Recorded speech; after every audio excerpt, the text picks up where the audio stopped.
मैं आश्रुति वोहरा और आप देख रहे हैं नेक्स्ट 9 न्यूज। आपका बहुत बहुत स्वागत हमारे इस खास प्रोग्राम सियासी सच में। बात करने जा रहे हैं उत्तर प्रदेश के उस बदलते समीकरण के बारे में, जिस समीकरण में कुछ सीटें ऐसी हैं जो इस लोकसभा चुनाव के अंत होते ही लगातार सुर्खियों का हिस्सा बन चुकी हैं। और उन कुछ सीटों पर, जिन सीटों पर इस बार भारतीय जनता पार्टी की पकड़ मजबूत थी, लेकिन वो पकड़ कहीं ना कहीं कमजोर साबित होती दिखाई दी है। उनमें से एक चर्चित सीट है केसरगंज की। वही केसरगंज की सीट जिस सीट पर सांसदी पर बने हुए थे बृजभूषण शरण सिंह और उनके बेटे को इस बार बीजेपी आला कमान ने चुनावी मैदान में उतारा था। हम बात कर रहे हैं करण भूषण सिंह की। लेकिन इस पूरे भूषण परिवार में कहीं ना कहीं अंतरकलह ऐसी बढ़ी हुई है और ये कहीं ना कहीं अपराधियों का दौर इस पूरे परिवार में ऐसे है कि खून में चलता आ रहा है। लेकिन उसी सीट पर करण भूषण सिंह की जीत हो गई है। हालांकि अब कयास लगाए जा रहे हैं कि करण भूषण सिंह की केसरगंज से जीत होने के बाद इस लोकसभा चुनाव के बाद भले ही उन्हें सांसदी मिल गई हो, लेकिन करण भूषण सिंह पर अभी भी जो गाज है वो गिरी है और अभी भी पुलिस का लगातार उनके घर पे आना जाना आने वाले समय में देखने को मिल सकता है और उनके खिलाफ एक्शन लेंगे उत्तर प्रदेश के मौजूदा मुख्यमंत्री सीएम योगी आदित्यनाथ। इसी मुद्दे पर बात करेंगे। हमारे साथ तनुज मौजूद है। तनुज, आपका स्वागत है। तनुज, मेरा पहला सवाल आपसे यही रहेगा। आप देखिए केसरगंज से जिस तरह से पहले तो कयास लगाए नहीं जा रहे थे कि केसरगंज से उस मुद्दे के बाद दर्शकों को याद दिला दे जिस प्रकार से करण भूषण सिंह के काफिले ने उन 4 बच्चों को रौंदा, जिसमें से 2 की मौत हो गई और 2 बच्चे अभी भी गंभीर हालत में अस्पताल में भर्ती हैं। उसके बाद से कहीं ना कहीं जिस प्रकार से पूरे बृजभूषण परिवार में एक तरह से अंतरकलह बनी हुई थी, आरोप प्रत्यारोप का दौर चल रहा था। करण भूषण सिंह की जीत यहाँ से आप देखें तो अमानवीय मानी जा रही थी, लेकिन अब करण भूषण सिंह की जीत हो गई है। किस प्रकार से देखते हैं समीकरण कैसे बदलेगा? बिल्कुल, देखिए ये सब सिलसिला मतदान के बाद हुआ था, तो ये मतदान पर तो देखिए इसका कोई इफेक्ट पड़ने वाला नहीं था, उसमें तो कोई दोहराई नहीं है। लेकिन हाँ, ये सिलसिला जो एक घटना हुई बहुत ज्यादा दुखद थी और खुद बृजभूषण शरण सिंह इस मामले में कहीं ना कहीं ड्राइवर को फंसाने की कोशिश करते नजर आए। करण भूषण सिंह कहते नजर आते हैं कि उसे काफिला नहीं कह सकते, 2-4 गाड़ियां थी, 2-4 गाड़ियां उनके लिए काफिला नहीं है, लेकिन वो पूरा उनका काफिला था। 4 गाड़ियां उसमें थी। सड़क पर 4 बच्चों को रौंद देती हैं, 2 बच्चे मौके पर उनका निधन हो जाता है और 2 लोगों का अस्पताल में इलाज चल रहा है, अभी भी गंभीर उनकी हालत है। ऐसे में आपने कहा जैसे कि भी आने वाले समय में पुलिस का आना जाना लगा रहेगा, लेकिन सबसे चौंकाने वाली बात यह है कि पुलिस की रिपोर्ट में, पुलिस की एफआईआर में ना तो करण भूषण का नाम है और ना ही उनके पिता बृजभूषण शरण सिंह का नाम है। वहीं बात अगर जीत की करी जाए तो जो बात बृजभूषण कहा करते थे कि दबदबा है, दबदबा था, दबदबा रहेगा, तो दबदबा देखने को मिल गया। डगमगाया हुआ है या नहीं है वो आगे की बात है, लेकिन 2024 के चुनावों में उन्होंने जीत दर्ज कर ली है। अभी वो मौजूदा उनके बेटे जो है वो सांसद बन चुके हैं। अब स्थिति बढ़िया है, कोई दिक्कत नहीं है, लेकिन केसरगंज की जनता, मुझे ऐसा लगता है कि उत्तर प्रदेश में जो 2027 में विधानसभा चुनाव होंगे उसमें बड़ा झटका दे सकती है।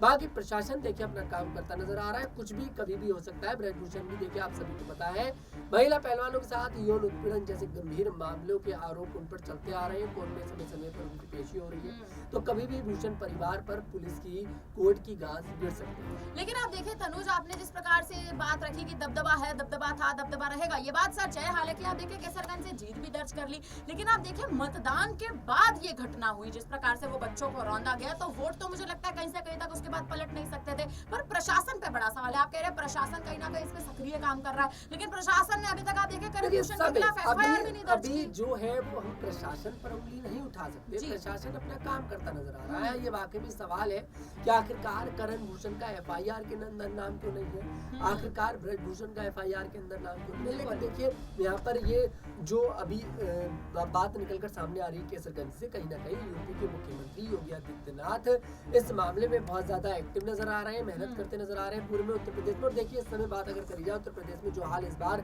भारतीय जनता पार्टी का रहा है, मुझे ऐसा लगता है कि आने वाले समय में बृजभूषण शरण सिंह ज्यादा समय बीजेपी पार्टी को अपना देने वाले नहीं है। मुझे लगता है बड़ा झटका यहाँ पर जल्दी बीजेपी पार्टी को दे सकते हैं, जैसे कि उन्होंने अभी चुनाव प्रचार के दौरान भी कहा, जब वो अपने बेटे का चुनाव प्रचार कर रहे थे कि भाई मेरा टिकट काट दिया गया, आपने मेरे बेटे को इतनी जल्दी एक्सेप्ट कर लिया, मतलब जनता से बात कर रहे थे। योगी आदित्यनाथ को लेकर बोलते नजर आए कि आपने कौन योगी आदित्यनाथ, मतलब मेरे नेता सिर्फ मोदी है, मेरा नेता योगी नहीं है। तो ये सारी बातें वो करते नजर आए। तो ऐसे में दिखाई दे रहा है कि कहीं ना कहीं अंदर ही अंदर बृजभूषण की लड़ाई जो है, थोड़ा सा जो दिक्कत है वो चल रही है।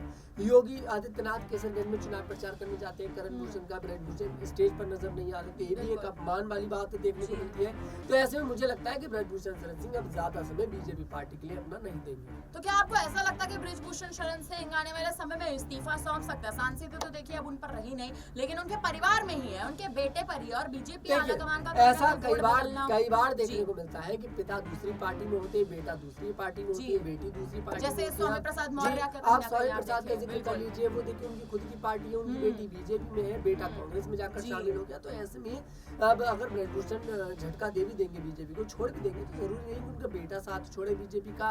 पर हाँ ये है कि कहीं ना कहीं ब्रजभूषण जो है वो भारतीय जनता पार्टी से नाराज नजर आ रहे हैं। देखिए ब्रजभूषण शरण सिंह भारतीय जनता पार्टी से नाराज नजर आ रहे हैं, क्योंकि उसके कारण भी देखिए तनुज कहीं ना कहीं यही है कि उनका टिकट काटा गया, लेकिन उनके बेटे को टिकट दिया गया, लेकिन उनके बेटे ने भी आखिर क्या ही कर लिया। आप केसरगंज की जनता देखिए, और सबसे बड़ी बात केसरगंज में देखिए जिस दिन मतदान हुआ मात्र 55% मतदान। अब देखिए साल 2019 की बात करें तो ये मतदान का जो आंकड़ा था ये काफी ज्यादा था, लेकिन इस बार मात्र 55% मतदान केसरगंज की सीट पे, और उस सीट पे जहाँ पर जनता का जो मुख्य चेहरा है वो ब्रजभूषण शरण सिंह है। तनुज मेरा एक सवाल आपसे और रहेगा, जिस प्रकार से यौन शोषण का जो मामला ब्रजभूषण शरण सिंह पे चल रहा है, उनके बेटे के खिलाफ अभी तक आप देखें एफआईआर भी दर्ज नहीं हुई है, पिता लगातार आप देखें कोर्ट के चक्कर काट रहे हैं, बेटे पर गाज अभी तक प्रशासन की गिरी नहीं है। क्या बीजेपी करण भूषण को बचाने की कोशिश कर रही है? क्योंकि 4 जून के बाद बीजेपी यहाँ पर मुझे ऐसा लगता है जब बड़ा मामला यहाँ पर होगा तो बीजेपी एक्शन लेती नजर आएगी, लेकिन अभी तक भारतीय जनता पार्टी इस मामले में चुप है, और चुप रहने की वजह ये भी है कि कहीं ना कहीं इस बार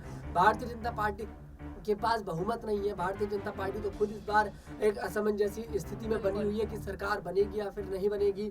दो पार्टियों पर देखिए निर्धारित है, टीडीपी पर और जेडीयू पर। अब सरकार बनती है तब देखते हैं आखिरकार क्या एक्शन बीजेपी लेती नजर आएगी। देखना दिलचस्प होगा केसरगंज सीट पर क्या स्थिति होगी। कहा तो ये भी जा रहा है कि अगर ब्रजभूषण साथ छोड़ते हैं बीजेपी का, करण भूषण को पार्टी निकालती है तो दोबारा चुनाव होंगे। देखते हैं कि आखिरकार क्या स्थिति यहाँ पर देखते। लेकिन तनुज आप देखें आपराधिक नेताओं को, और अपराध जिनके आप देखें जिन नेताओं के पूरा बैकग्राउंड की बात करें, अगर उनके बैकग्राउंड में कहीं ना कहीं, और उनके आप देखें उनके चेहरे पर या उनके आसपास का जिस प्रकार से जो भी राजनीतिक मुद्दा चल रहा है, अगर अपराध से जुड़ा कोई मुद्दा होता है तो मुझे नहीं लगता वो राजनेता का जो करियर है वो लंबा चलता है। करण भूषण सिंह तो आप देखिए अभी राजनीतिक करियर में होते हैं। करियर चलता है ऐसा आपने कहा, किस बेस पर आप ये बात कह रही है? लेकिन देखिए किस नेता का उत्तर प्रदेश में जिनने अपराध किए हो, जिस पर बड़े बड़े आरोप लगे हो, वो राजनीति में और सक्रिय होकर आता है? मुख्तार अंसारी के ऊपर कितने गंभीर आरोप थे। मुख्तार अंसारी का भाई अफजल अंसारी गाजीपुर से जीत दर्ज करता नजर आता है भारी वोटों के साथ।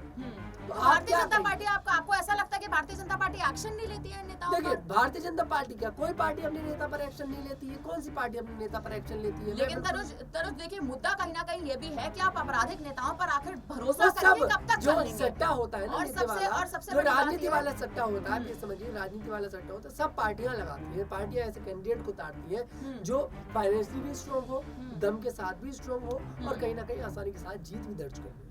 चलिए ठीक है, ये मुद्दा तो चलिए फिर भी अलग हो गया, लेकिन अगर आप ब्रजभूषण पर एक बार फिर वापसी करें, और मैं आखिरी सवाल एक आपसे लूं, ब्रजभूषण शरण सिंह लगातार अपने बेटे को बचाने में लगे हुए हैं, खुद वो कोर्ट के चक्कर काट रहे हैं, खुद वो लगातार उनकी पेशी हो रही है, लेकिन अंत में वो अपने बेटे को बचाते नजर आ रहे हैं। वो आप देखें वो परिवार, वो गरीब परिवार जो है कहीं ना कहीं वो एक प्रेशर में आकर एफआईआर भी दर्ज नहीं करा पा रहा, पुलिस प्रशासन की ओर रुख भी नहीं कर पा रहा। किस प्रकार से देखते हैं ब्रजभूषण शरण सिंह कब तक आखिर अपने बेटे को बचाते नजर आएंगे? देखिए कोई भी पिता हो अपने बेटे को जरूर बचाता नजर आएगा, लेकिन राजनीति की बात करते हैं, राजनीति में तो कहीं ना कहीं गलत के तौर पर आप कह रही हैं तो कहीं ना कहीं ब्रजभूषण जो है उनके ऊपर तो खुद इतने बड़े आरोप लगे हुए हैं, वो तो खुद को नहीं बचा पा रहे, तो अपने बेटे को क्या बचाएंगे? हाँ ये है कि उन्होंने टिकट बचा लिया, खुद का कट अपने बेटे को दिलवा दिया, टिकट बचा लिया। राजनीति के तौर पर यही कहना चाहूंगा बस मैं कि इस मामले में देखिए एक्शन जरूर होगा, लेकिन थोड़ा सा लेट होगा। तो परिवारवाद का मुद्दा कहीं ना कहीं देखिए भारतीय जनता पार्टी भी करती साफ तौर पर दिखाई दी है। जिस प्रकार से विपक्ष पर लगातार आरोप लगता है कि परिवारवाद की जो एक रणनीति है वो कहीं ना कहीं कांग्रेस करती है, लेकिन इस बार भारतीय जनता पार्टी भी साफ तौर पर करती दिखाई दी है। हालांकि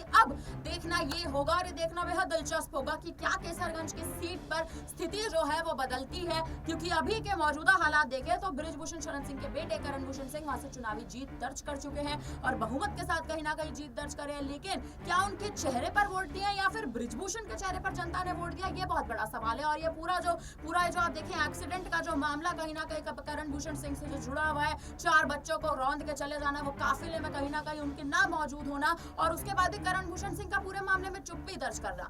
अब देखना यह कि क्या प्रशासन इस पर कहीं ना कहीं सक्रिय राजनीति में जिस प्रकार से करण भूषण सिंह बने हुए हैं कि उन पर सवाल उठाता है, जिस प्रकार से ब्रजभूषण शरण सिंह का लगातार उनकी कोर्ट में पेशी की हो रही है। क्या करण भूषण सिंह पर अब कोर्ट की गाज गिरती दिखाई देगी या फिर परिवारवाद का जो मुद्दा है और जो परिवारवाद की रणनीति भारतीय जनता पार्टी ने चलाई है उसमें बीजेपी विजय हासिल करती नजर आएगी? फिलहाल अब इस पर आप क्या कहेंगे हमें कमेंट करके जरूर बताइएगा। बाकी तमाम बड़ी खबरों के लिए बने रहिए हमारे साथ और देखते रहिए नेक्स्ट 9 न्यूज। धन्यवाद।